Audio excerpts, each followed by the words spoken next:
Cette première Académie verte des écologistes d'Afrique centrale, organisée du 4 au 6 décembre 2019 à l'hôtel Rotana de Kinshasa, en collaboration avec Green Forum et la Fédération des Verts d'Afrique, a été marquée notamment par l'adhésion de Sao Tomé Principe, représentée ici par Madame Elsa Garrido.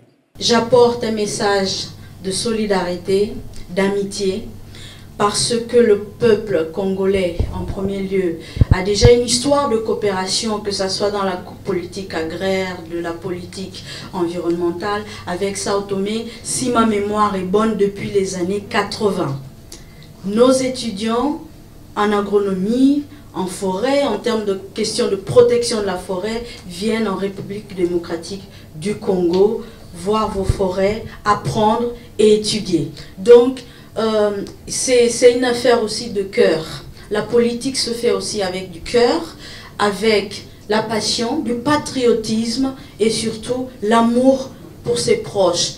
Et le peuple congolais et le peuple africain tout entier, je vais profiter du moment pour offrir, Monsieur le Président Pembe, je suis là, vous m'avez dit une minute, mais ceci, c'est le demi-cercle bleu, représente la mer qui nous entoure.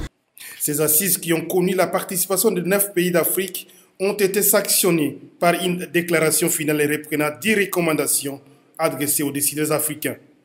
Les pays d'Afrique doivent penser à une diplomatie verte pour défendre une position commune dans le concert des nations où les grandes décisions sur le climat sont adoptées et de créer des mécanismes au niveau régional en vue de financer des projets sur des changements climatiques dans nos pays.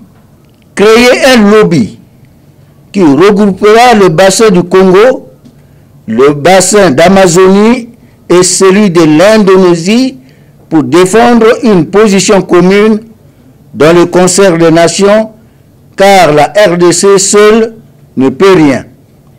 Quitter le confort de débats idéologiques pour se lancer sur le schéma du réalisme en évitant de considérer le changement climatique comme un problème, mais plutôt comme une opportunité d'agir et de présenter un modèle de développement innovant et différent.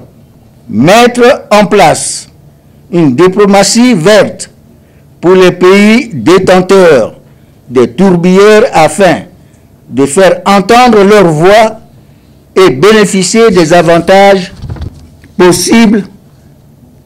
Tel est le cas de la RDC, de la République du Congo et des autres pays africains riches en tourbières.